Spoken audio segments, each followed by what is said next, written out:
once again welcome to my class। আজ আমরা তাহলে আলোচনা করছি যেমনটা স্ক্রিনে দেখা যাচ্ছে জিওগ্রাফিক্যাল কোঅর্ডিনেট সিস্টেম।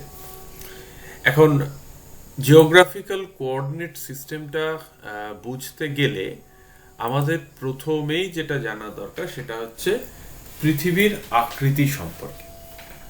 এখন এটা আমরা নিচের দিকের শ্রেণীতে বেশ অনেকবারই পড়ে ফেলেছি যে পৃথিবীর আকৃতি পৃথিবীর মতো, কারণ একে প্রাথমিকভাবে যেভাবে গোলক বলে মনে করা হতো, কিন্তু দেখা যাচ্ছে যে এই কন্টিনেন্টগুলো, ওশেনগুলো, তাদের মধ্যে যে উচ্চতার পার্থক্য রয়েছে এবং উইদিন কন্টিনেন্ট বিভিন্ন রকমের ভূমিরূপের কারণে উচ্চতাগত পার্থক্য আছে। ফলে আর্থকে কখনোই একটা প্লেন স্ফেরয়েড বা গোলক বলা যাবে না, বরঞ্চ এর আকৃতির সঙ্গে কোনো পার্থিব বস্তুর আকৃতিরই সম্পূর্ণ মিল পাওয়া যাচ্ছে না। সেই কারণে তাকে বলা হলো যে পৃথিবীর আকৃতি পৃথিবীর মতো বা আর্থ ইজ এ জিওয়েড। এখন আমাদেরকে জানতে হবে what is the difference between geoid and spheroid. খুব সোজা করে বললে স্ফেরয়েড মানে হচ্ছে একটা গোলক, যে গোলকটা স্ফিয়ার নয়। স্ফিয়ার আর স্ফেরয়েডের মধ্যে তফাৎটা কোথায়? স্ফিয়ার সবসময় একটা কেন্দ্র থেকে নির্দিষ্ট দূরত্ব পর্যন্ত, যদি আমি একটা বৃত্তকে ভাবি, একটা বৃত্তচাপকে যদি ভাবি, সেই বৃত্তচাপকে একটা কেন্দ্রীয় বিন্দুর চারপাশে যদি আমি রোটেট করাই, যেটাকে আমরা মাইনর অ্যাক্সিস বলি, যেমন পৃথিবীর ক্ষেত্রে পোলার অ্যাক্সিসটা হচ্ছে মাইনর অ্যাক্সিস, মেরু অক্ষটা, সে তুলনায় মেজর অ্যাক্সিস হচ্ছে যেটা আমরা বলি ইকুটোরিয়াল অ্যাক্সিস, সেটা কি। এখন এই মাইনর অ্যাক্সিস বরাবর যদি একটা আমি ওই বৃত্তচাপকে, যেটা কিনা কেন্দ্র থেকে সর্বত্র সমান দূরত্বে রয়েছে, সেটাকে যদি আমি বনবন করে ঘোরাই কাল্পনিকভাবে, তাহলে যে বস্তুটি তৈরি হবে, ঘন বস্তুটি, সেটি একটি গোলক বা স্ফিয়ার। স্ফেরয়েডের ক্ষেত্রে একই জিনিস হবে, কেবল ওই কেন্দ্রবিন্দু থেকে বৃত্তচাপের যেমন দূরত্ব প্রত্যেকটির সমান ছিল, এক্ষেত্রে দূরত্ব সমান থাকবে না, যেমনটা পৃথিবীর ক্ষেত্রে হয়, সর্বত্র দূরত্বটা সমান নয়। ফলে একটা ইলিপস বা উপবৃত্তাকার আকৃতির বৃত্তচাপকে আমি যদি আমার ওই মেজর মাইনর অ্যাক্সিসের চারপাশে বনবন করে ঘোরাই, তাহলে যেটা তৈরি হবে সেটা ওই স্ফিয়ারের মতোই দেখতে, খালি তার একটু উত্তর দক্ষিণ চাপা হবে, মাঝখানটা স্ফীত হবে। এই বস্তুটাকে আমরা বলি স্ফেরয়েড। তাহলে স্ফেরয়েড হলো একটা ইলিপসকে বা উপবৃত্তকে যখন তার মাইনর অ্যাক্সিস বরাবর ঘোরানো হয়, তখন একটা স্ফেরয়েড তৈরি হয়। পৃথিবীর আকৃতি স্ফিয়ারের তুলনায় স্ফেরয়েডের সঙ্গে অনেকটা বেশি মেলে, এবং এই স্ফেরয়েডটা একটা ম্যাথামেটিক্যাল মডেল, যেখানে মোটামুটিভাবে এই স্ফেরয়েডের যে উপরের যে সারফেসটা, সেটা যেটাকে আমরা বলি পৃথিবীর মিন সি লেভেল বা গড় সমুদ্র তল, যেখান থেকে আমরা সমস্ত উচ্চতা মাপি, সেই গড় সমুদ্রতলের সঙ্গে মোটামুটি খাপ খেয়ে যায় এই ইলিপসয়েডটা, এই যে স্ফেরয়েডটা আমরা কল্পনা করছি, এটা খাপ খেয়ে যায় পৃথিবীর গড় সমুদ্রতলের সঙ্গে।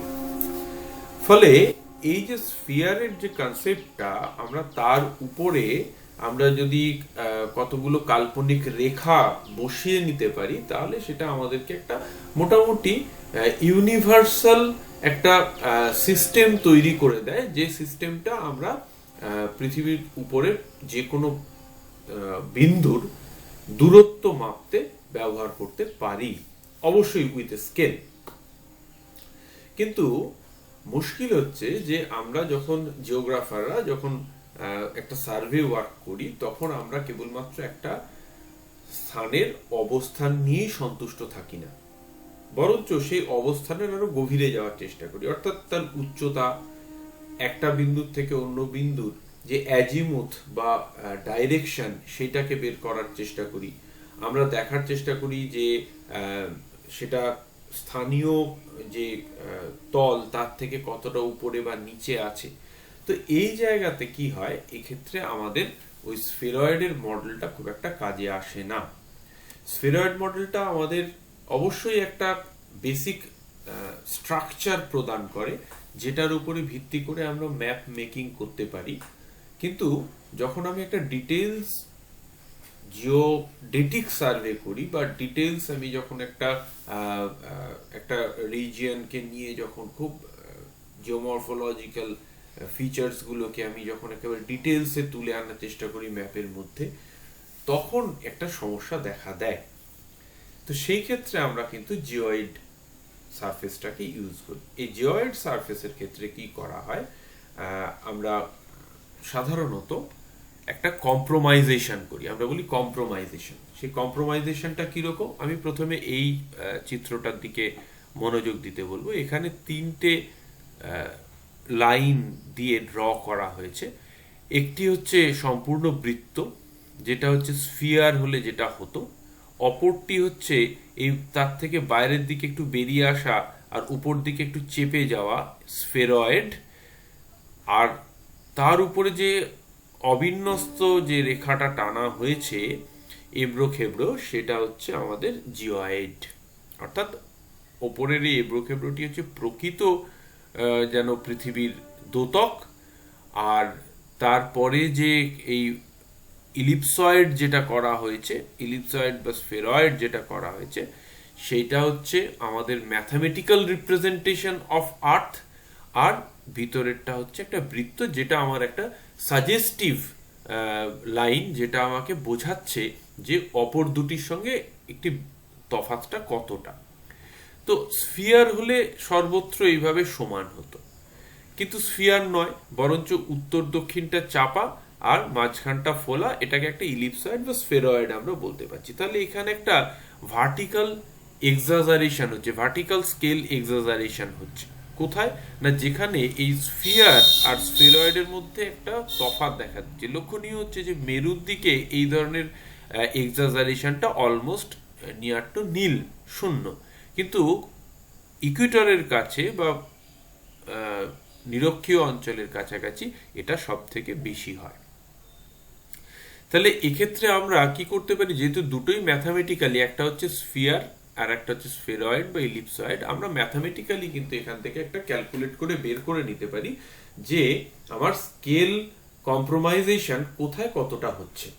এটা অনেক সহজে করে নেওয়া যাবে পৃথিবী পৃষ্ঠের উপরে। এই জন্যই আমরা দেখব যখন প্রজেকশন পড়ব যে পৃথিবী পৃষ্ঠের উপরে একটি পার্টিকুলার রিজিয়ন কোন অক্ষাংশে অবস্থান করছে, তার উপরে নির্ভর করে আমরা আলাদা আলাদা ধরনের এই স্ফেরয়েড সিস্টেমকে কল্পনা করে নিই, যাতে এই স্কেল কম্প্রোমাইজেশনটা আমাদেরকে ফিট করতে সুবিধে হয়।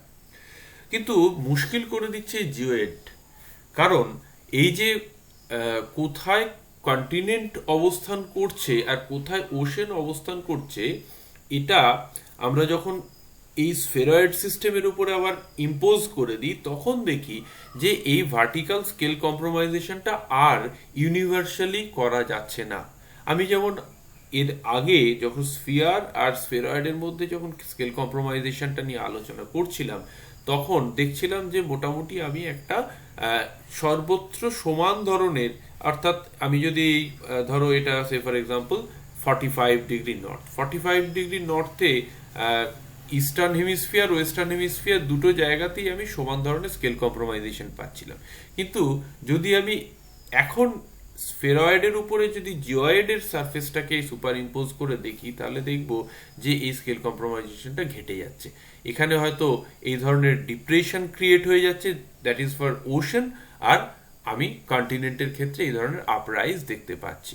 তাহলে এক্ষেত্রে কি করা যাবে? এক্ষেত্রে আমরা একটা জিওডেটিক আন্ডুলেশনের আমরা বলি এটা একটা ভার্টিক্যাল কম্প্রোমাইজেশন। সেটা কিরকম ভাবে হচ্ছে, এই যেমন আমার এইটা প্রকৃত প্রস্তাবে এই ধরনের ভাগটা রয়েছে, এই যে ডটেড লাইন দিয়ে যেটা দেখানো হয়েছে, আর ব্রোকেন লাইন দিয়ে যেটা দেখানো হয়েছে সেটা হচ্ছে ইলিপসয়েডের সারফেস।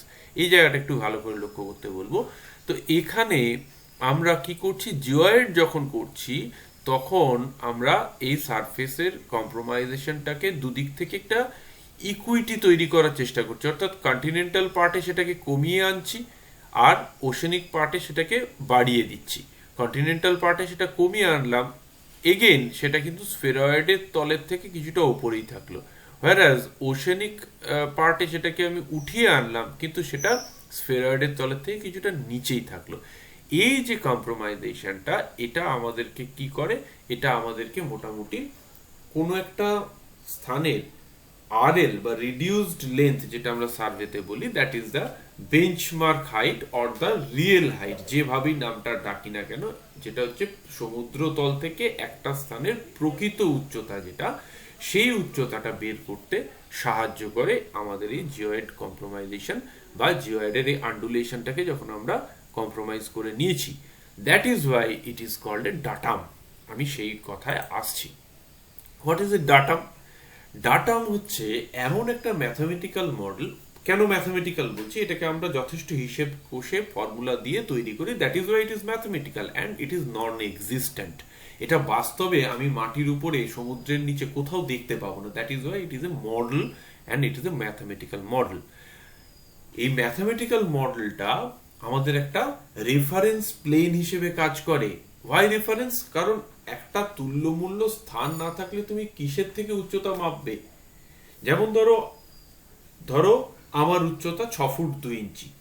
আমি কোথা থেকে 6 ফুট 2 ইঞ্চি উঁচু? আমি কি সমুদ্রতল থেকে 6 ফুট 2 ইঞ্চি উঁচু? না, আমি যে কোনো সারফেসের উপরে দাঁড়ালে সেখান থেকে আমার উচ্চতা হচ্ছে 6 ফুট 2 ইঞ্চি। এবার আমি যদি একটা 10 ফুট পিলারের উপরে দাঁড়িয়ে থাকি, তাহলে আমার মোট সমুদ্রতল থেকে কত উচ্চতা হলো? না, 16 ফুট 2 ইঞ্চি। তো এখানে ওই যে ইউনিভার্সাল রেফারেন্স পয়েন্টটা আমি চাইছি, সেটা হচ্ছে আমার এমএসএল বা সমুদ্র তল, তাই তো? তাহলে সমুদ্র তলটা এই ক্ষেত্রে আমার একটা ডাটা সারফেস হিসেবে কাজ করছে। আশা করি এই জায়গাটা বুঝতে পারছো। তাহলে এটা এমন একটা রেফারেন্স পয়েন্ট যেখান থেকে আমি আমার এই জিওগ্রাফিক্যাল কোঅর্ডিনেট গুলোকে বের করতে পারি, আমরা এই রিডিউসড লেন্থ বা প্রকৃত উচ্চতাগুলোকে বের করতে পারি এই আর্থ সারফেসের ওপর থেকে। এই যে এতক্ষণ ধরে আমরা যে জিওয়েড এবং স্ফেরয়েডের মধ্যে সমস্যাগুলো দেখছিলাম, সেইখান থেকে মুক্ত হওয়ার জন্যই আমরা কিন্তু এই ডাটাম সারফেসটার কল্পনা করে নিচ্ছি, যেটা আমি আবার বলছি মূলত আমাদের মিন সি লেভেলের সঙ্গে ম্যাচ করে যায়। তো চ্যাং এবং ইয়াং দুজন কার্টোগ্রাফার, তাদের অনুযায়ী আমি এই সংজ্ঞাটা এখানে উপস্থিত করেছি। চ্যাং এর কথা অনুযায়ী datum is the mathematical model of the earth which serves as a reference for calculating the geographic coordinates and RL, that is the reduced length of any point onto the surface of the earth. পৃথিবী পৃষ্ঠের উপরে যে কোনো স্থানের ভৌগোলিক যে coordinate বা যে আমরা ল্যাটিটিউড আর লঙ্গিটিউড দিয়ে যেগুলোকে দেখি, অক্ষাংশ দ্রাঘিমাংশ, সেটা নির্ণয় করতে এবং তার উচ্চতা নির্ণয় করতে আমাদের এই তলটা সাহায্য করে। That is called datum. Young কি বলছেন? ইয়াং বলছেন datum is a model that describes the position, direction and the scale relationship of a reference surface for a given point on the surface of the earth. পৃথিবী পৃষ্ঠের উপরে একটা নির্দিষ্ট স্থানে কোনো একটা আমি যদি একটা ক্ষেত্র সমীক্ষা করি, করে যদি আমি সেখানকার একটা উচ্চতাগত তল আমি যদি আঁকার চেষ্টা করি, যেমনটা আমরা সার্ভের মাধ্যমে করি, তোমরা এর পরের সেমে তোমাদের সার্ভেইং আছে, সেখানে তোমরা শিখবে বিষয়টা, যে সেখানে আমরা কি করি, সেখানে আমরা একটা কন্ট্যুর প্লটিং করি বা আমরা একটা উচ্চতা মাপার চেষ্টা করি। সেক্ষেত্রে আমরা একটা রেফারেন্স সারফেস তৈরি করছি। তো ওই নির্দিষ্ট পয়েন্টে ওই রেফারেন্স যে সারফেসটা আমরা তৈরি করছি, সেটাতে তো কতগুলো নির্দিষ্ট একটা রেফারেন্স পয়েন্ট লাগবে। ওই রেফারেন্স সারফেসটা তৈরি যে করছি, সেটা কার ভিত্তিতে করলাম? তার একটা ডাইরেকশন থাকবে, তার একটা পজিশন থাকবে। সেই পজিশন ডাইরেকশন আমরা কোত্থেকে খুঁজে নিই? আমরা সাধারণত আমরা যখন স্টুডেন্টদের সার্ভে করি, আমরা একটা বিএম বা বেঞ্চমার্ক দিয়ে দিই। এই বেঞ্চমার্কটা কোথা থেকে এলো? বেঞ্চমার্কটা আসলে হচ্ছে ওই ডাটাম সারফেস থেকে ওই পার্টিকুলার স্থানটার উচ্চতা।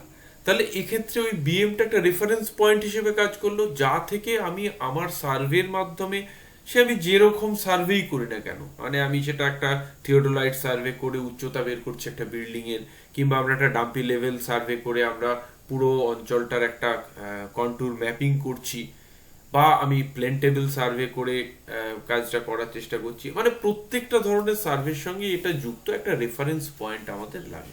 তো ইয়াং বলছেন যে ডাটাম মডেল হচ্ছে এই পজিশন, ডাইরেকশন এবং রেফারেন্সটা দেয়, সেটা হচ্ছে ডাটাম সার্ফেস। তাহলে ডাটামকে আমরা দুজনের সংজ্ঞা পেলাম, সেখান থেকে বলতে পারি a datum can basically be classified as geodetic datum or vertical datum. Geodetic datum বা হরিজন্টাল ডাটাম বলা হয় এবং ভার্টিক্যাল ডাটাম বা উল্লম্ব ডাটাম। দু রকমের ডাটাম সারফেস পাচ্ছি, কারণ এই যে একটু আগে আমি উদাহরণ দিয়ে বোঝাচ্ছিলাম যে আমি হয় একটা কন্টুরিং করছি, মানে সমোন্নতি রেখা তৈরি করছি, মানে একটা জায়গার একটা হরাইজন্টাল যে রূপ সেটা তৈরি করার চেষ্টা করছি, এবং সেখানে তার পাশাপাশি আমায় কি করছে, তার উচ্চতাটাকে যেহেতু রাখতে হচ্ছে, তাহলে সেখানে একটা ভার্টিক্যাল ফিচার থেকে যাচ্ছে। ফলে আমার ডেটাম দুদিক থেকেই লাগছে, একটা হচ্ছে আমার ওই ডাইরেকশন ওয়াইজ, অর্থাৎ আমি হরিজন্টালি দেখতে পাচ্ছি, আর একটা হচ্ছে আমার উচ্চতার দিক থেকে যেটা আমি ভার্টিক্যালি দেখতে পাচ্ছি। That is why datum must be of two types, একটা হচ্ছে জিওডেটিক ডাটাম আর হরিজন্টাল ডাটাম, আর একটা হচ্ছে vertical datum.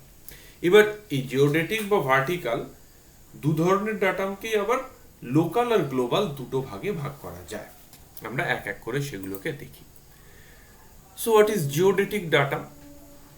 Geodetic datum are defined by several elements that include the position of origin, that is in terms of latitude and longitude, or some other system, the orientation of the geodetic network, that is azimuth to the other point, the parameters, that is major or minor axis and flattening of the reference ellipsoid selected for computation, and the geoid undulation at the origin. এটাকে একটু ব্যাখ্যা করে বুঝিয়ে দেওয়ার চেষ্টা করি।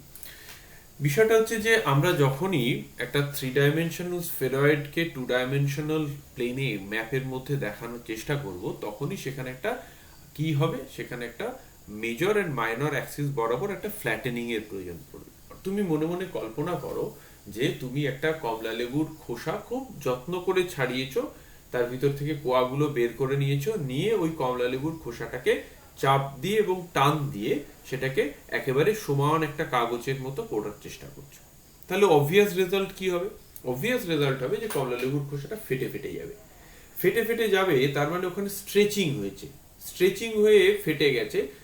এই যে স্ট্রেচিং হলো তার মানে সেখানে প্রকৃত যে স্কেলটা সেটা নষ্ট হলো। আমরা যখন এই পৃথিবী নামক যে গোলক, যে অভিগত গোলক, তাকে যখন আমরা একটা 2 ডাইমেনশনাল পেপারের মধ্যে রিপ্রেজেন্ট করতে চাই, তখন ওইভাবে ফেটে যায়। এই ফেটে যাওয়ার জায়গাগুলোকে আমরা তো আর ছেড়ে দিতে পারি না, আমরা সেগুলোকে কি করি, আমরা ম্যাথামেটিক্যাল ক্যালকুলেশন দিয়ে সেগুলোকে মেকআপ করে দিই। ফলে ওইসব জায়গাতে একটা ফ্ল্যাটেনিং এফেক্ট তৈরি হয়, এবং সেটা দুটো দিক থেকে হতে পারে। আমি যদি এই পোলার অ্যাক্সিস বরাবর সোজাভাবে পৃথিবীটাকে ধরে নিয়ে ফ্ল্যাট করার চেষ্টা করি, একরকমের হবে। আমি যদি এটাকে কাত করে নিয়ে যদি আমি ইকুয়েটোরিয়াল অ্যাক্সিস বরাবর করি, নিরক্ষীয় ব্যাস অনুযায়ী যদি আমি সেটাকে ফ্ল্যাটেন করার চেষ্টা করি, আর এক রকমের হবে।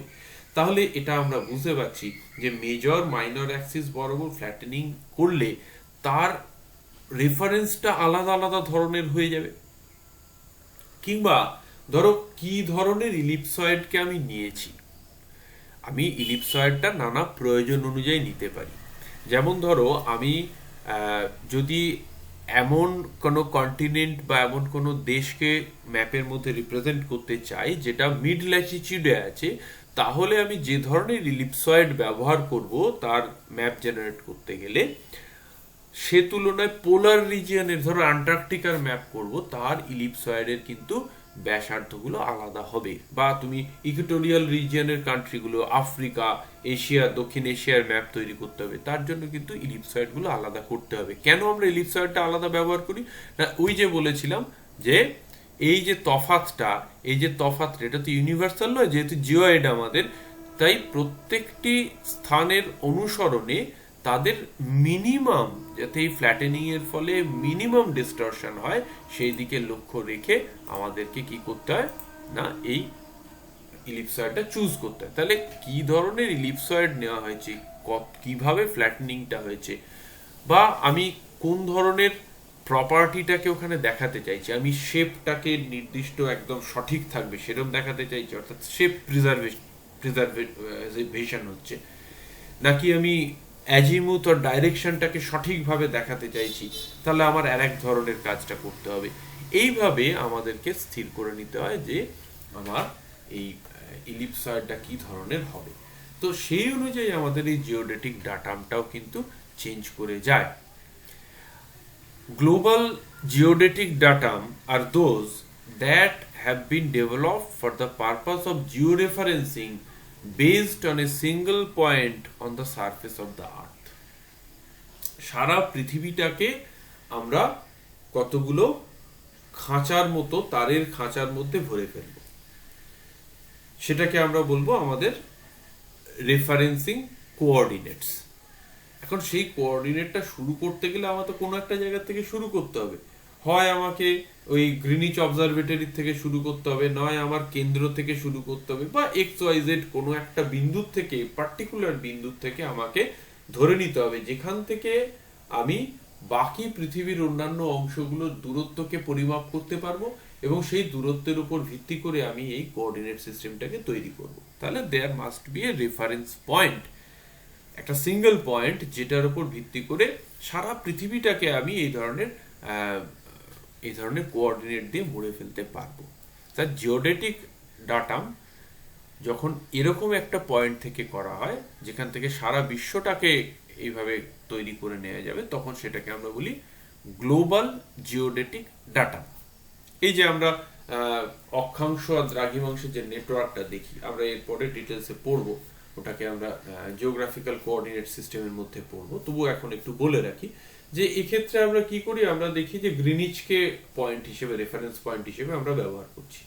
গ্রিনিচ মান মন্দির ব্রিটেনে অবস্থান করছে, আমরা তাকে একটা reference point, global reference point হিসেবে ব্যবহার করে সেইখান থেকে এবার প্রত্যেকটি স্থানের দূরত্বকে মেপে আমরা ওইভাবে কোঅর্ডিনেট সিস্টেমটা করেছি। আমরা জানি যে 180টা টোটাল দ্রাঘিমা রয়েছে, 180 পূর্ব, 180 পশ্চিম, আর মোট ওই উপর দিকে 90 উত্তর গোলার্ধে, নিচের দিকে 90 দক্ষিণ গোলার্ধে, এইভাবে আমরা পুরো ভাগ করে নিয়েছি এবং এই কাল্পনিক রেখা জাল দিয়ে পৃথিবীটাকে মুড়ে ফেলেছি। তাহলে এই ক্ষেত্রে রেফারেন্স পয়েন্ট, এইখানে গ্লোবাল ডেটাম ইউজ করা হয়েছে, যার রেফারেন্স পয়েন্ট কোনটা, রেফারেন্স পয়েন্ট গ্রিনিচ।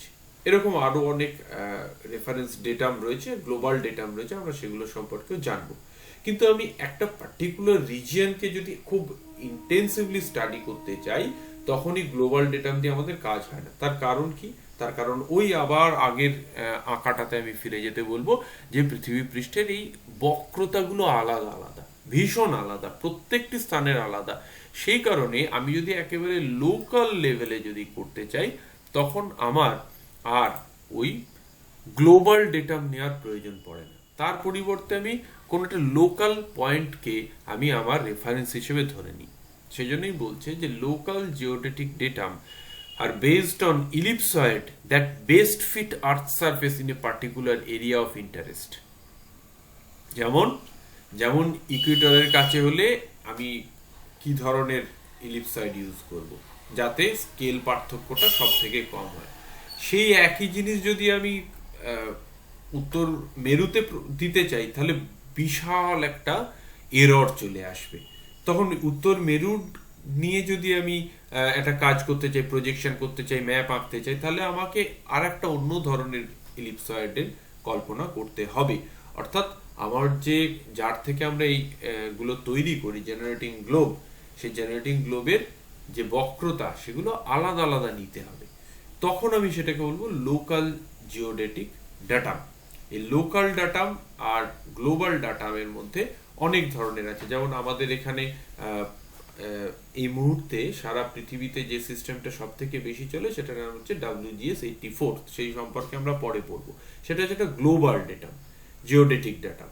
কিন্তু লোকাল ডাটামও প্রচুর রয়েছে, NAD27, কিংবা ধরো আমাদের আছে কালিয়ানপুর 72, মানে 1872-তে কালিয়ানপুরকে বেস করে ইন্ডিয়ার সমস্ত ম্যাপিং করা হয়েছিল, তাকে বলা হয় কালিয়ানপুর 72। তো এরকম লোকাল ডেটাম প্রচুর রয়েছে, যেগুলো তুমি একটা ওই QGIS বা ArcGIS সফটওয়্যার যেগুলোতে GIS করা হয়, সেখানে তুমি যদি ঢোকো এবং সেখানে যখন তুমি জিও রেফারেন্সিং শিখবে, কিভাবে ম্যাপকে জিও রেফারেন্স করে GIS প্ল্যাটফর্মে ঢোকাতে হয়, তুমি সেইখানে গেলেই ওর তালিকায় দেখবে অসংখ্য এই ধরনের লোকাল ডেটাম রয়েছে। তোমার প্রয়োজনে তুমি সেই লোকাল ডেটাম ইউজ করেও তোমার ম্যাপটাকে রেফারেন্সিং করতে পারো। লোকাল ডেটামের সুবিধা হচ্ছে সেটা একেবারে ওই স্থানের জন্য নির্দিষ্ট, এবং তার ফলে মানচিত্র অঙ্কন বা ফিচারগুলো অনেক বেশি সঠিক, অনেক কম স্কেল কম্প্রোমাইজেশনের মাধ্যমে তৈরি। কিন্তু তার কনস বা খারাপ দিকটা হচ্ছে এটা গ্লোবালি তুলনাযোগ্য নয়। অর্থাৎ আমি একটা লোকাল ডেটা দিয়ে তৈরি করা একটা ম্যাপকে পৃথিবীর অন্য কোনো একটা অঞ্চলের ম্যাপের সঙ্গে পাশাপাশি সুপার ইম্পোজ করে উপর নিচে সুপার ইম্পোজ করে কাজ করতে পারবো না। ফলে এটা পার্টিকুলার ইউজে, হোয়ারাস গ্লোবাল ডেটা আমি কাজ করলে কিন্তু আমি দুটো ম্যাপকে সুপার ইম্পোজ করতে পারি, পাশাপাশি ফেলে তার স্কেল তুলনা করতে পারি এবং সব রকমের কাজ করতে পারি। তাহলে গ্লোবাল ডেটা হচ্ছে ইউনিভার্সাল, হোয়ারাস লোকাল ডেটা হচ্ছে লোকালাইজড, নামেই বোঝা যাচ্ছে। ফলে কতগুলো নির্দিষ্ট পারপাসকেই সে সার্ভ করতে পারে। এবার চলে আসছি ভার্টিক্যাল ডাটামের কথায়। আগেরটা ছিল জিওডেটিক ডাটাম, অর এটাকেই বলা হয় হরিজন্টাল ডাটাম, যেহেতু এটা আমাদের অনুভূমিকভাবে সারা বিশ্বকে দেখে। whereas ভার্টিক্যাল ডাটাম বোঝাই যাচ্ছে উপর নিচে উচ্চতার সঙ্গে সম্পর্কযুক্ত। A vertical datum is a zero surface from which all elevations or heights are measured. Zero থেকে মাপ শুরু করতে হয়। এখন আমি একটা যে উদাহরণ দিচ্ছিলাম একটু আগে, যে একটা 10 তলা বাড়ির উপর দাঁড়িয়ে আমার উচ্চতা যদি আমি বলি, তাহলে আমি বললাম যে আমার উচ্চতা হচ্ছে 206 ফিট। এখন একটা মানুষের উচ্চতা 206 ফিট হতে পারে? সে হতে পারে না, কিন্তু ধরে নাও আমার উচ্চতা 206 ফিট। কেন না, আমি 200 ফিট উঁচু একটা বাড়ির উপরে দাঁড়িয়ে আছি, তার উপরে আমার উচ্চতা আরো 6 ফিট। কিন্তু অ্যাকচুয়ালি আমার উচ্চতা 6 ফিট, আর শূন্য তল থেকে ওই বাড়িটার উচ্চতা হয়তো 200। আবার আরো যদি সঠিকভাবে দেখি, ওই বাড়িটা যেখানে দাঁড়িয়ে আছে সেটা তো আর সমুদ্র তল নয়, সেটার একটা উচ্চতা আছে। ধরা যাক সমুদ্রতল থেকে সেটা, ধরা যাক আমাদের এই কলকাতা শহরের আশপাশের বাড়ি, তাহলে কলকাতা শহরের উচ্চতা মিন সে লেভেল বা গড় সমুদ্রতল থেকে মোটামুটি 7 মিটার। 7 মিটার মানে ধরো 3 7 21 ফিট ধরে নাও অ্যাপ্রক্সিমেটলি, তাহলে আরো 21 ফিট উপরে। তাহলে 200 মিটার বাড়িটার উচ্চতা, বাড়িটা দাঁড়িয়ে আছে 21 মিটার উঁচু একটা তলের উপরে, তার উপরে আমি দাঁড়িয়ে আছি, আমার উচ্চতা 6 ফিট। তাহলে সমগ্র উচ্চতাটা হলো 21 প্লাস 200 প্লাস 6, যা দাঁড়ায়, তাই তো? তাহলে এক্ষেত্রে আমার জিরো সারফেস হিসেবে কোনটা ব্যবহার করলাম? জিরো সারফেস হিসেবে ব্যবহার করলাম মিন সি লেভেলকে, বা গড় সমুদ্রতল থেকে। কেন গড় সমুদ্রতল থেকে মাপি সবসময়? তার একটাই কারণ, সেটা হচ্ছে পৃথিবীর যে অক্ষাংশেই যায় না কেন, যে দ্রাঘিমাতেই যায় না কেন, সমুদ্র জলের উচ্চতা সর্বত্র সমান। কারণ জলের সমুচ্চশীলতা ধর্ম। সারা পৃথিবীর ওশেনগুলো, মহাসাগরগুলো পরস্পরের সঙ্গে যুক্ত হয়ে রয়েছে। সেই ক্ষেত্রে আমি কখনোই বলতে পারবো না যে প্রশান্ত মহাসাগরের জল বেশি উঁচুতে অবস্থান করছে আর আটলান্টিক মহাসাগরের জল কমে, ভারত মহাসাগরের জল খুব নিচু, আটলান্টিকের জল সব থেকে উঁচু, এ কথা বলতে পারবো না। কারণ সমুদ্র স্রোত চলছে, জলের জলরাশি, বিপুল জলরাশি পরস্পর একটা ওই সমুচ্চশীলতা ধর্মের কারণে সর্বত্র সমান উচ্চতায় অবস্থান করছে। সেই কারণেই আমরা কি করি, যে মিন সি লেভেল থেকে আমরা ভার্টিক্যাল ডাটামটাকে মাপতে শুরু করি। ওয়ার্ল্ড ওয়াইড যদি আমি বলি, এটাই হচ্ছে আমাদের ডাটা। তো এই যে গ্লোবাল সি লেভেল, এটাও কিন্তু কোনো আরবিট্রারি তল নয়, এটাকেও আমরা একটা মেজারমেন্ট করেই পেয়েছি।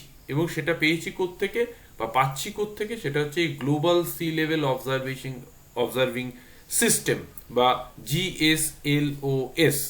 এরা একটা ইন্টারন্যাশনাল অর্গানাইজেশন, যেখানে প্রায় 80টা দেশ 300টার মতো এই সি লেভেল অবজারভেশন সেন্টার তারা মেনটেন করছে, এবং প্রতি মুহূর্তে ডেটা একটা নির্দিষ্ট সার্ভারে আপলোড হচ্ছে। যখন এই সার্ভারের সিস্টেমটা ছিল না, তখনও কিন্তু একটা এক্সটেন্সিভ টেলি নেটওয়ার্কের মাধ্যমে প্রতি মুহূর্তে এই ডেটাগুলোকে কালেক্ট করা হতো এবং সেটা ম্যানুয়ালি কম্পিউট করা হতো, সেটাকে বুলেটিন হিসেবে নিয়ে আসা হতো। তো মুদ্রা বিষয়টা এটা, যে এটা একটা ওয়ার্ল্ড ওয়াইড সিস্টেম, যেখানে অ্যাটলিস্ট 300 পয়েন্ট থেকে ডেটা কালেক্ট করে সি লেভেলের উচ্চতাটা নির্দিষ্ট করা হচ্ছে।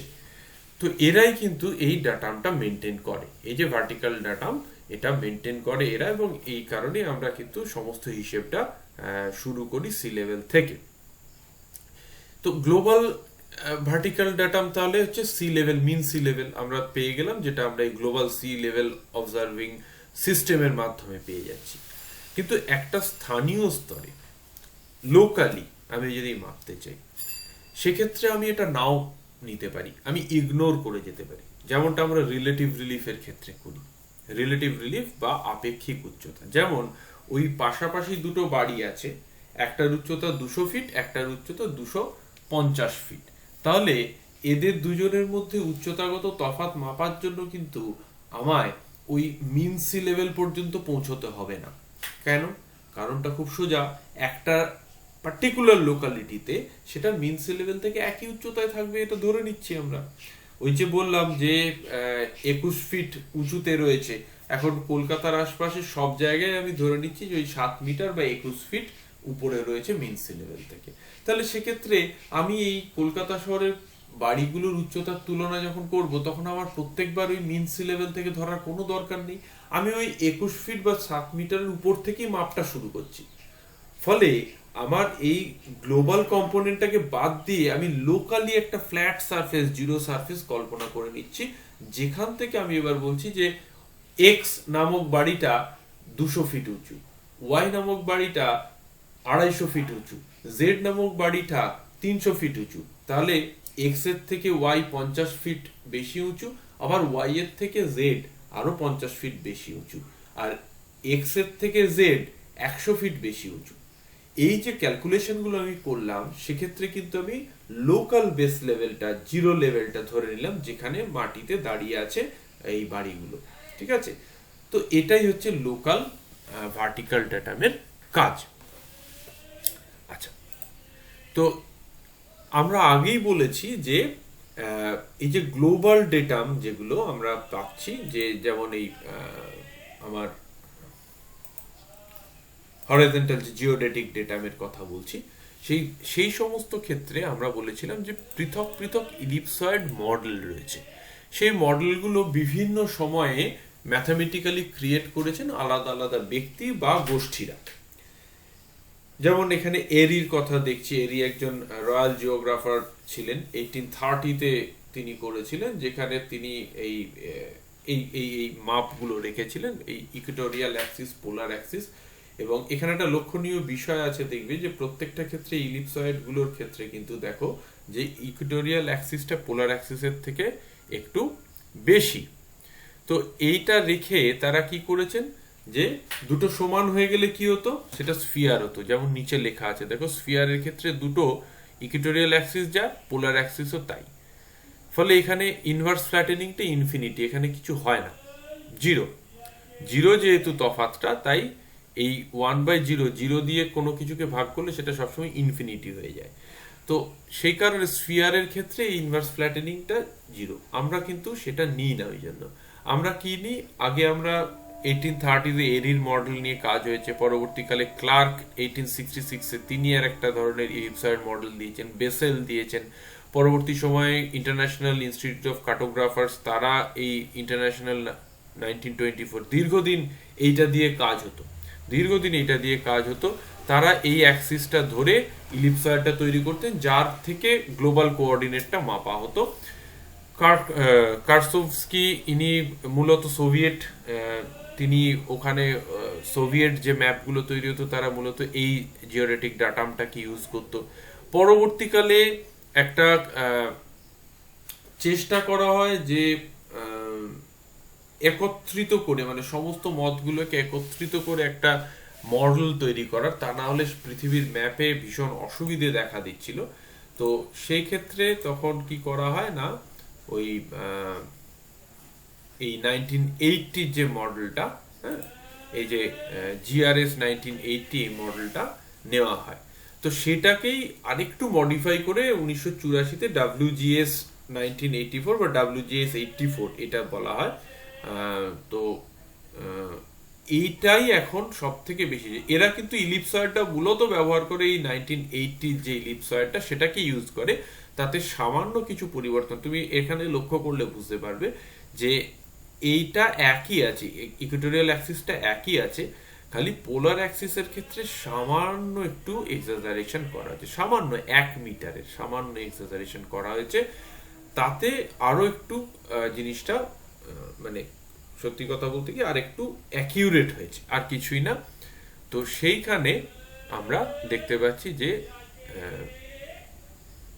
এটাকে আমরা WGS বা ওয়ার্ল্ড জিওডেটিক সিস্টেম বলি, ওয়ার্ল্ড জিওডেটিক সিস্টেম 1984, এই ইলিপসয়েড মডেলটা এখন সব থেকে বেশি চলছে জিআইএস প্ল্যাটফর্মে বা রিমোট সেন্সিং এ।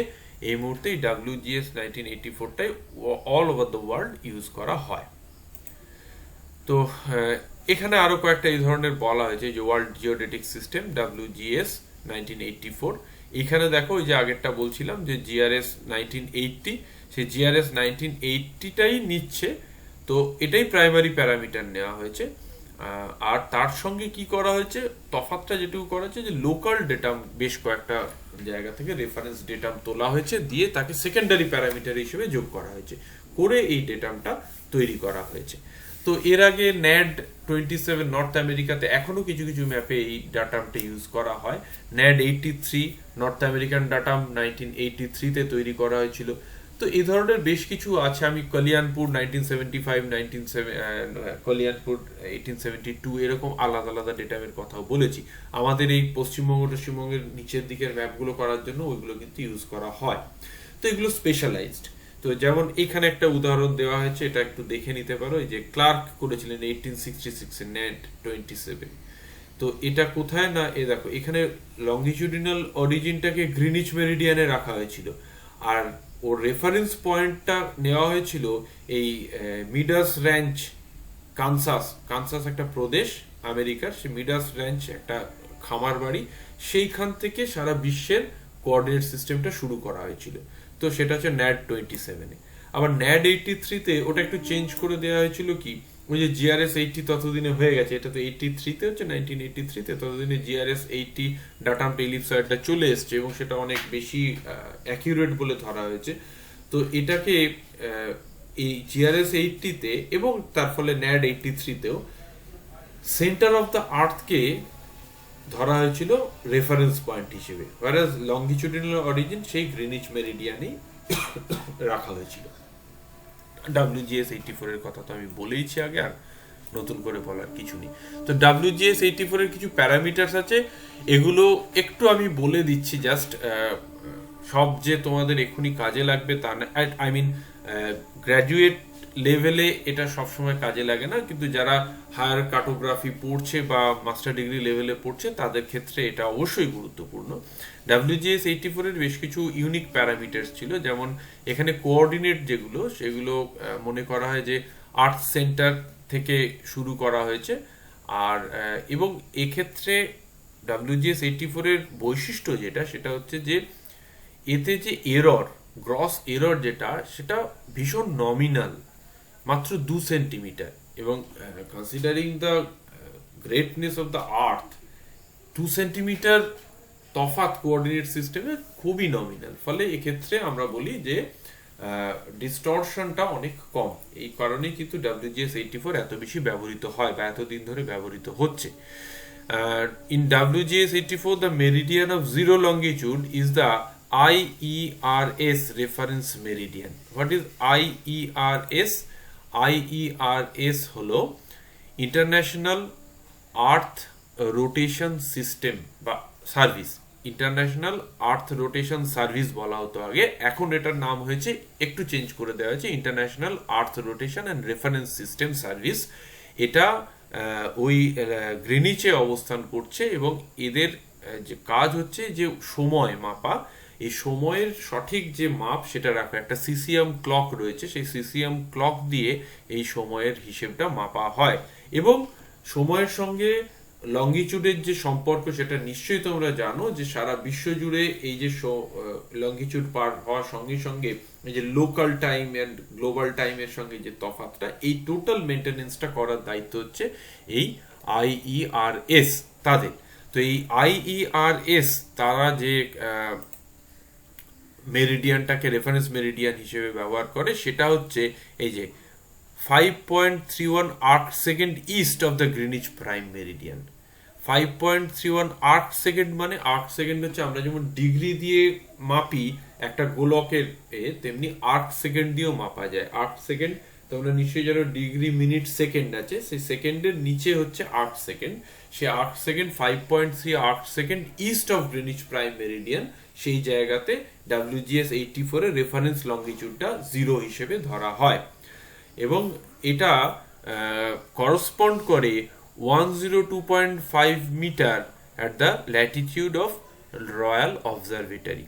মানে এই যে জিওডেটিক কম্প্রোমাইজেশন, জিওয়েড কম্প্রোমাইজেশনের কথা আমি বলেছিলাম, সেক্ষেত্রে এখানে কম্প্রোমাইজটা করা হয়েছে 102.5 মিটার।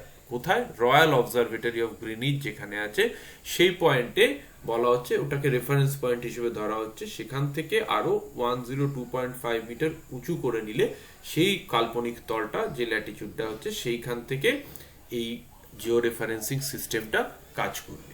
তো এটা হচ্ছে WGS 84 এর একটা খুব গুরুত্বপূর্ণ দিক। আচ্ছা, তো আরো নতুন নতুন ভার্সন আসছে। এই যে যেমন এই যে আগে এটা ছিল মূলত হচ্ছে ইকুয়েটোরিয়াল ফ্ল্যাটেনিং করা হতো, এই মুহূর্তে কিন্তু WGS 84 এর আপগ্রেডেশন করা হয়েছে করে পোল ফ্ল্যাটেনিং করা হয়েছে, অর্থাৎ অবলেট স্ফিয়ার এটাকে বলা হয়। মানে এটাকে উল্টে নেওয়া হয়েছে, নিয়ে ওপর দিক থেকে চাপা হয়েছে, পাশ থেকে চাপা যায়, ওপর দিক থেকে চাপা যায়, এক্ষেত্রে উপর থেকে পোল ফ্ল্যাটেনিং করা হয়েছে। করার ফলে এর কিন্তু ওই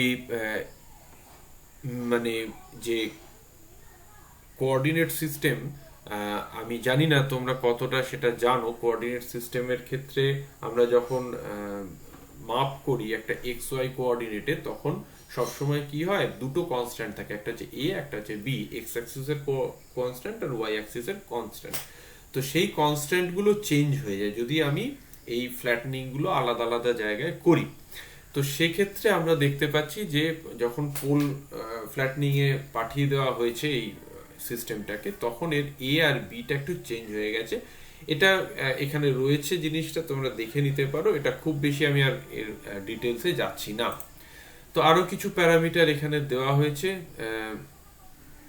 এই মুহূর্তে WGS 84 ব্যবহার করে 1996 আর্থ গ্র্যাভিটেশনাল মডেলের জিওয়েডটা। আগে কি ব্যবহার করতো? আগে GRS 80 যে স্ফেরয়েড মডেলটা জিওয়েড ছিল সেটাকে ইউজ করতো। এই মুহূর্তে সেটা আবার আপডেটেশন করে 1996 আর্থ গ্র্যাভিটেশনাল মডেল বা EGM 96 এই মডেলটাকে ইউজ করা হচ্ছে, অর্থাৎ এটা একটা কন্টিনিউয়াস প্রসেস। আর এই মুহূর্তে কি হয়েছে, একটা নতুন আর্থ গ্র্যাভিটেশনাল মডেল তৈরি হয়েছে 2008-এ। এইটা আরো হায়ার ফিডেলিটি দেয়, অর্থাৎ আরো অ্যাকিউরেসি দেয়। এই অ্যাকিউরেসির কারণে এটা আস্তে আস্তে আমরা এই 1996 এর যে গ্র্যাভিটেশনাল মডেলের স্ফেরয়েড জিওয়েড সেটাকে বদল করে ক্রমশ এই দিকে চলে যাচ্ছে WGS 84। এই মুহূর্তে যদি তুমি একটা ArcGIS এ কাজ করতে যাও বা QGIS এ কাজ করতে চাও, সেখানে WGS 84 যেটা দেখাবে সেটা অ্যাকচুয়ালি হচ্ছে EGM 2008 এর জিওয়েডটা ধরে তৈরি করা একটা মডেল। আচ্ছা, এবার চলে আসছি জিওগ্রাফিক কোঅর্ডিনেট সিস্টেমে। জিওগ্রাফিক কোঅর্ডিনেট সিস্টেম প্রথমেই বলে নিই, এটা কিন্তু একটা ওই স্ফেরয়েডের উপরে বেস করে তৈরি করা, নট জিওয়েড। জিওয়েডের উপরে আমরা আগে ডাটামটা পেয়ে গেলাম, এবার আমরা যেটা দেখছি সেটা হচ্ছে জিওগ্রাফিক কোঅর্ডিনেট সিস্টেম, যেটা স্ফেরয়েডের উপর বেস করে তৈরি করা হয়েছে। এক্ষেত্রে আমরা এই আর্থ স্ফিয়ারের উপর যে কোনো একটি বিন্দু XYZ ABCD যে কোনো একটা বিন্দুকে আমরা তার কেন্দ্র থেকে এবং নিরক্ষীয় তল থেকে দূরত্বের ভিত্তিতে, কৌণিক দূরত্ব অবশ্যই ভিত্তিতে আমরা মেজার করি, এবং এই মেজারমেন্টটা করতে গিয়ে আমরা অক্ষাংশ আর দ্রাঘিমা পাই। একটা কথা আমি এখানে একটু না উল্লেখ করে পাচ্ছি না, আমাদের স্টুডেন্টরা প্রায়শই অক্ষাংশের সঙ্গে মিলিয়ে দ্রাঘিমাংশ বলে ফেলে। দ্রাঘিমাংশ কিন্তু নয়, দ্রাঘিমা। অক্ষাংশ অক্ষর অংশ, তাই অক্ষাংশ, কিন্তু দ্রাঘিমাটা একটি পয়েন্টে একটি, ফলে ওটিকে দ্রাঘিমাংশ বলা চলে না, ওটিকে দ্রাঘিমাই বলতে হবে। তাহলে অক্ষাংশ আর দ্রাঘিমা এর ভিত্তিতে আমাদেরকে জিওগ্রাফিক্যাল কোঅর্ডিনেট আমরা দেখে থাকি। তাহলে কি সেটা? It is a coordinate system that fixes the location of any point on the surface of the earth with reference to a given geodetic data. In this system any position is determined by two angles, দুটো angle, একটা হচ্ছে latitude আর একটা হচ্ছে longitude, অক্ষাংশ আর দ্রাঘিমা, latitude and longitude, by two angles measured on two orthogonal planes. Two orthogonal planes. One is equatorial plane, another is prime meridian plane. দুটো প্লেন। অর্থোগোনাল প্লেন কেন বলছে? এই যে তুমি একটা তরমুজকে কাটলে যেরকম প্লেন বেরোবে সেটা হচ্ছে একটা অর্থোগোনাল প্লেন। তো এই ধরনের দুটো অর্থোগোনাল প্লেন, ইকুয়েটোরিয়াল প্রাইম মেরিডিয়ানাল যে প্লেন, সেটা that intersect at the origin. At the origin means কোথায়? এই যে 0 0 বিন্দুটা কোথায় আসছে? কেন্দ্রে আসছে, at the origin। এখানে তুমি একটা তল পাচ্ছ, এটা হচ্ছে প্রাইম মেরিডিয়ানের তল, আর এটা হচ্ছে তোমার ইকুয়েটোরিয়াল তল। এই দুটোর মধ্যে যে সেকশন আর কি বিন্দুটা, সেটা হচ্ছে এইখানে। এবার তুমি ধরো এ বি সি যে কোনো একটা বিন্দু তুমি বের করছো, সেটা কোথায়? ধরো পয়েন্ট পি এটা। তাহলে আমার একটা হচ্ছে যে এই নিরক্ষীয় তলের সঙ্গে কতটা কোণ করে রয়েছে সেটা দিয়ে আমি পাচ্ছি, আর একটা হচ্ছে এই ইকুয়েটোরিয়াল তল থেকে কতটা উচ্চতায় সে অবস্থান করছে, এই দুটো দিয়ে পাচ্ছি।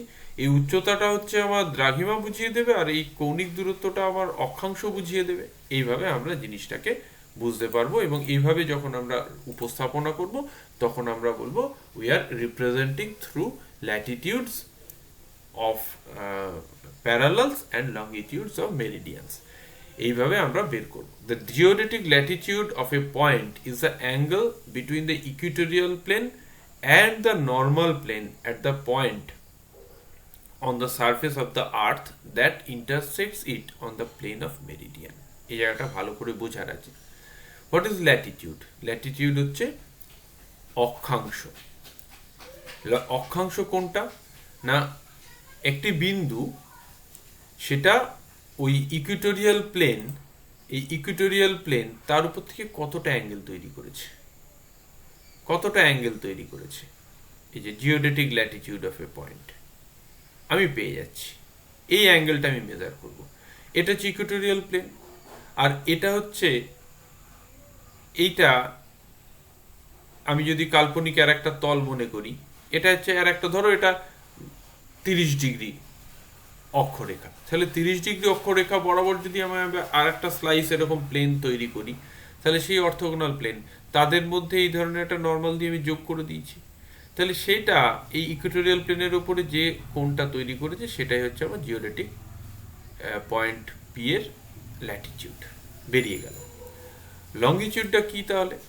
Geodetic longitude is the angle in the equatorial plane between the line that connects the Earth's center with the prime meridian and the line that connects the center with the meridian on which the point lies। তাহলে আমার এখানে দুটো জিনিস আসছে, একটা হচ্ছে আমার এই আর্থের সেন্টার থেকে একটা লাইন আমার টানতে হবে ওই অক্ষাংশ পর্যন্ত, অপরটা হচ্ছে যে এই প্রাইম মেরিডিয়ান থেকে ওই পয়েন্ট পর্যন্ত আর একটা লাইন টানতে হবে, তাদের মধ্যেকার যে দূরত্ব সেটাই হচ্ছে আমার লঙ্গিটিউড। যেমন ধরো এই যে এই জায়গাটা আমার, এটা প্রাইম মেরিডিয়ান, প্রাইম মেরিডিয়ান থেকে আমি এই এ লাইনটাকে পাঠিয়ে দিয়েছি, সেটা কোথায় গেছে? কেন্দ্রে। আর এটা হচ্ছে আমার পয়েন্ট পি, সেটা আমি যদি ইকুয়েটোরিয়াল প্লেনের ওপর নামিয়ে নিয়ে আসি তাহলে সেই এরকম বিতে এসে নেমে পড়বে। এই যে নেমে পড়লো সেখান থেকে আমি একটা লাইন টেনে দিলাম কেন্দ্রের দিকে, তাহলে এই যে দুটো এ আর বি রেখা হলো তাদের মধ্যবর্তী যে কোণটা সেটাই হয়ে গেল কিন্তু আমার লঙ্গিটিউড অফ পয়েন্ট পি। তাহলে এইভাবে আমরা দুটো এই যে অর্থোগোনাল প্লেনকে কাজে লাগিয়ে আমরা ল্যাটিটিউড আর লঙ্গিটিউড নির্ণয় করে থাকি। Meridians are the line of equal longitudes। যখন লঙ্গিটিউড গুলো একই থাকে, পরপর পরপর সেম লঙ্গিটিউড থাকে, তাকে আমি একটা লাইন দিয়ে জুড়ে দিলে সেটা হবে একটা মেরিডিয়ান। আর যখন প্যারালাল গুলো হচ্ছে ইকুয়াল ল্যাটিটিউডের লাইন, অর্থাৎ ল্যাটিটিউডগুলো যাদের একই, এই পি, যেমন পি এর মতো আমি এখানে যতগুলো পয়েন্টই নিই না কেন তাদেরই ইকুয়েটোরিয়াল প্লেন থেকে কৌণিক দূরত্ব একই হবে, ফলে সেই বরাবর যে রেখাটা আমি পাবো সেটা হবে প্যারালাল অফ ল্যাটিটিউড সামথিং, এখানে যা বেরোবে। ঠিক একইভাবে আমি যখন এই রেখাটাকে ধরবো, এই পয়েন্ট পি, দেখো এর ওপর যাই থাক না কেন, এখানে যাই থাক না কেন, যে পয়েন্টেই থাক না কেন, প্রত্যেকেই কিন্তু ইকুয়েটোরিয়াল প্লেনে সেই একই বি রেখার উপরে নেমে আসবে যদি তাদেরকে আমি নামিয়ে আনি। তাহলে সে এই কোনটাই উৎপাদন করবে সবসময়, ফলে সেই সমান রেখাটা যেটা আমি টেনে দিচ্ছি সেটা হচ্ছে আমার, আমি বলবো এটা মেরিডিয়ান অফ লঙ্গিটিউড, এটা একটা নির্দিষ্ট। আচ্ছা, using prime meridian at Greenwich, that is 0 degree longitude, as reference we can measure up to 180 degree east or west horizontally।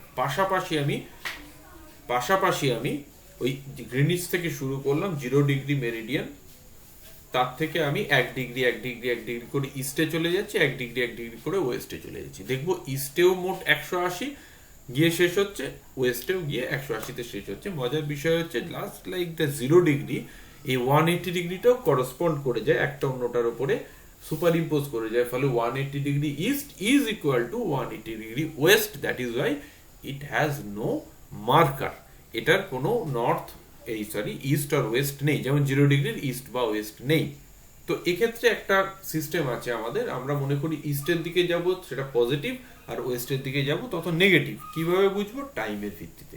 যত আমরা পূর্ব দিকে যাব তত টাইমটা এগিয়ে থাকবে, যত পশ্চিম দিকে যাব তত পিছিয়ে থাকবে। তাহলে 10 ডিগ্রি ইস্ট আর 10 ডিগ্রি ওয়েস্ট, 10 ডিগ্রি ইস্ট সবসময় সময়ের দিক থেকে এগিয়ে আছে, that is positive. 10 degree West সময়ের দিক থেকে সবসময় পিছিয়ে আছে, দ্যাট ইজ নেগেটিভ। এই জন্যই আমরা জানি যে একটা time line, international time line তৈরি করা হয়েছে। ইস্টের দিক থেকে যদি যাই সেক্ষেত্রে আমার কমিয়ে নিতে হয়, ওয়েস্টের দিক থেকে যদি যাই 180-কে অতিক্রম করি তাহলে আমার বাড়িয়ে নিতে হয়, এইভাবে একটা সামঞ্জস্য রক্ষা করতে হয়। অন্যদিক থেকে using Ecuador 0 degree Latitude as reference we can measure up to 90 degree north and south.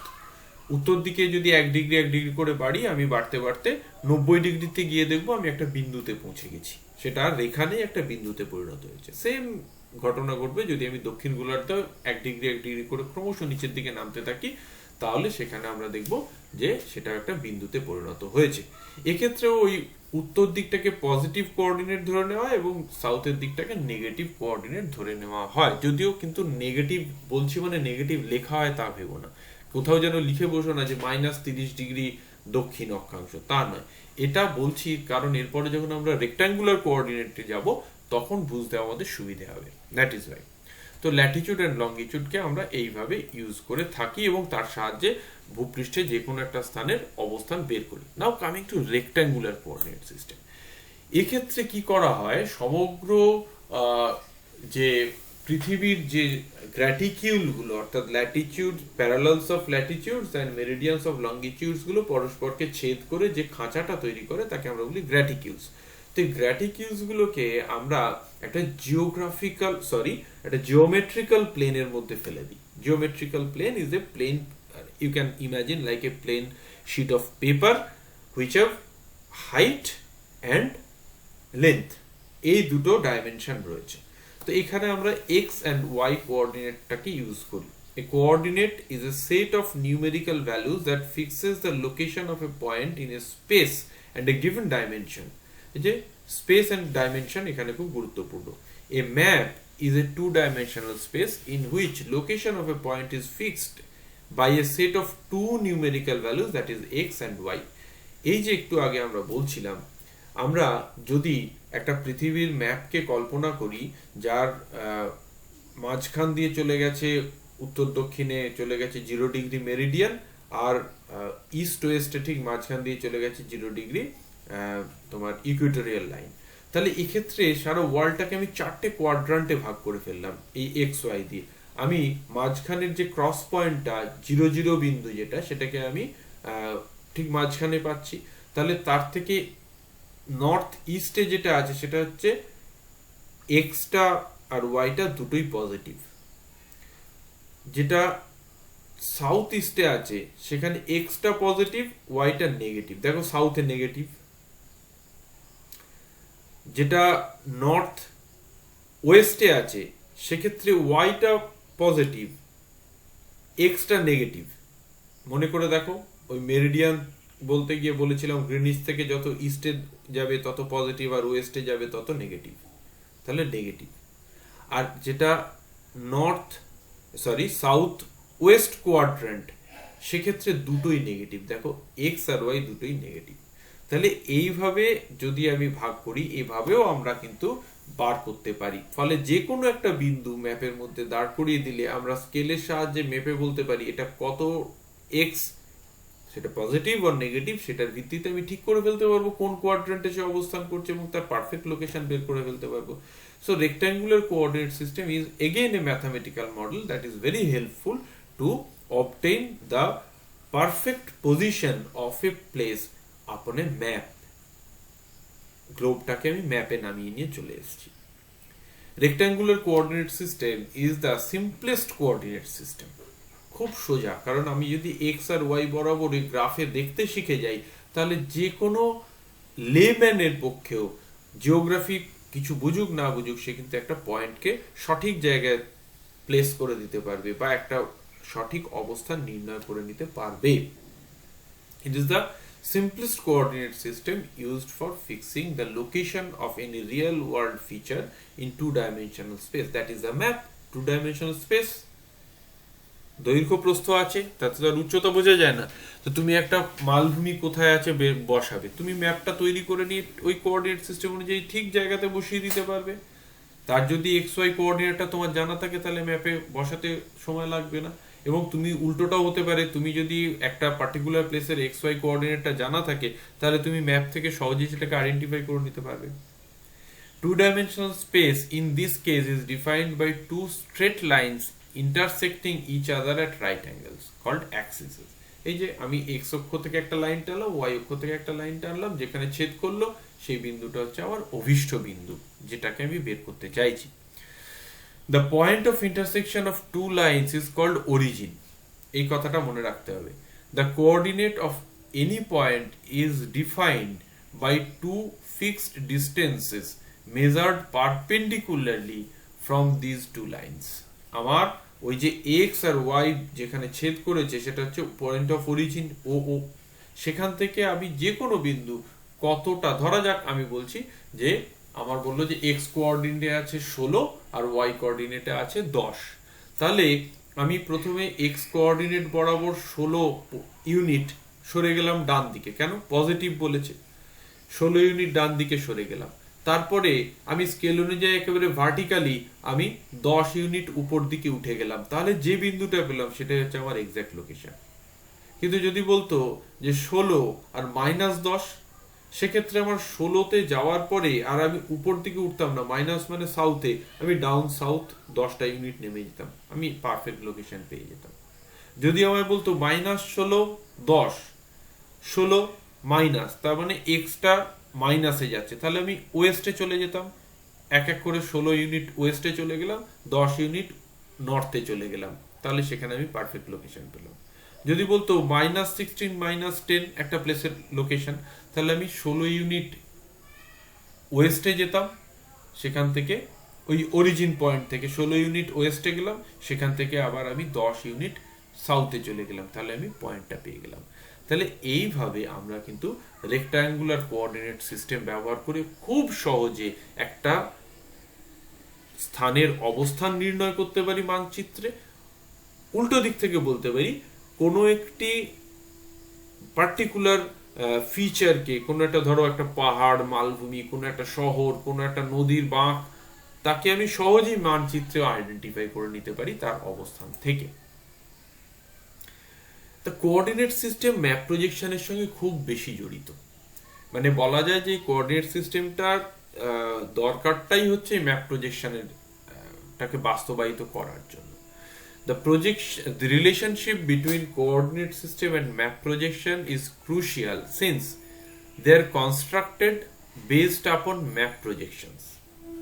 Map প্রজেকশনের ওপরেই নির্ভর করে কি ধরনের এই গ্র্যাটিকিউলস গুলো হবে। এটা তোমরা যখন ম্যাপ প্রজেকশন পড়বে তখন আরো পরিষ্কার হবে বিষয়টা। But they are not map projections themselves. Coordinate system আর ম্যাপ প্রজেকশন দুটো কিন্তু এক নয়। কোঅর্ডিনেট সিস্টেমটা আমরা পাই পার্টিকুলার ম্যাপ প্রজেকশনের মাধ্যমে। অনেক ধরনের প্রজেকশন হয়, তুমি মার্কেটার প্রজেকশনের যে কোঅর্ডিনেট সিস্টেম দেখবে বা মার্কেটার প্রজেকশনের বেটার আমি আইসে গ্র্যাটিকিউলস দেখবে, সেটা পোলার জেনিথাল গ্রুপের যে প্রজেকশন তাদের থেকে আলাদা, কিন্তু both of them will have coordinates. সেই কোঅর্ডিনেট ইউজ করে আমরা তার প্রপার্টি অনুযায়ী আমরা এই প্লেসগুলোকে ঠিকঠাক বুঝতে পারবো। The function of a map projection is to define how positions on the Earth's curved surface are transformed into a flat surface. এটাই map projection এর কাজ।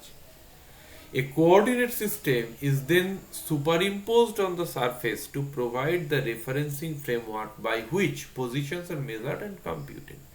আমাকে তো এই বক্রতলটাকে সমান করার পরে সেখানে একটা রেফারেন্স গ্রিড বসাতে হবে, রেফারেন্স ফ্রেমওয়ার্ক বসাতে হবে, তা নাহলে কোথায় কোন প্লেসটাকে বসাবো বুঝবো কি করে? সারা পৃথিবীর গ্লোবটাকে আমি ফ্ল্যাট করে নিয়েছি, কিন্তু এক্স্যাক্টলি আমি লন্ডন কোথায় বসাবো, কলকাতা কোথায়, মস্কো কোথায়, সেটা বসানোর জন্য তো সেখানে কতগুলো খাঁচা তৈরি করতে হবে। সেই খাঁচাটাই আমরা বসিয়ে দিচ্ছি এই কোঅর্ডিনেট সিস্টেমের মাধ্যমে। সেইটা কি দিয়ে নিয়ন্ত্রিত হচ্ছে? সেটা পুরোপুরি ম্যাথামেটিক্যালি নিয়ন্ত্রিত হচ্ছে। There are several projected coordinates, এগুলোকে আমরা বলি projected coordinate, because after projection we fit these type of coordinates. There are several projected coordinate system in use, like universal transverse marketer. এই ইউনিভার্সাল ট্রান্সভার্স মার্কেটার বা UTM প্রজেকশনটা ভীষণ গুরুত্বপূর্ণ, কারণ বর্তমানে যে গ্লোবাল যে information system, GIS, geographical information system বা remote sensing এর যে কাজ হচ্ছে সবই কিন্তু ইউটিএম এর উপরে ভিত্তি করেই হচ্ছে, ইউটিএম কোঅর্ডিনেট সিস্টেমের উপর ভিত্তি করে। এছাড়াও আরো আছে Wisconsin transverse Mercator coordinate system, state plane coordinate system, এরকম আলাদা আলাদা আছে। যেমন আমাদের এখানে ব্যবহার করা হতো যে আমাদের স্যাসন্স ফ্ল্যানস্টেড একটা প্রজেকশন আছে, সেটা দিয়ে করা হতো একটা সময়। তারপরে আমাদের যে টোপোশিট গুলো করা হয়, টোপোশিট গুলোর ক্ষেত্রেও এরকম একটা মডিফাইড এরকম একটা কোঅর্ডিনেট সিস্টেম ইউজ করা হতো। তো মোট কথা আমাদের যেটা বুঝতে হবে, ম্যাপ প্রজেকশন হচ্ছে 3 ডাইমেনশনাল পেনটাকে কিভাবে আমি 2 ডাইমেনশনে পরিণত করব তার বিদ্যা, তার উপরে আমরা সুপার ইম্পোজ করি কোনো না কোনো একটা কোঅর্ডিনেট সিস্টেম। অবশ্যই যে কোনো প্রজেকশনে যে কোনো কোঅর্ডিনেট সিস্টেম ফিট হয় না, তার সঙ্গে কম্প্যাটেবল কোঅর্ডিনেট সিস্টেম আনতে হয়, যেটাকে আমাকে কতগুলো অঙ্ক কষে বা ট্রায়াল অ্যান্ড এররের মাধ্যমে বের করতে হয়, এবং সেইভাবেই তৈরি হয় একটা এমন সিস্টেম, এমন একটা ব্যবস্থা যার মাধ্যমে আমি এই লোকেশনগুলোকে সঠিকভাবে বুঝতে পারি। তো আজকে এই পর্যন্তই, আমাদের সিলেবাসে ঠিক এইটুকুই আছে। যদি তোমাদের কোনো প্রশ্ন থাকে তাহলে তোমরা অবশ্যই কমেন্ট করে আমাকে জানাবে। ততক্ষণের জন্য ভালো থেকো সকলে, সুস্থ থেকো।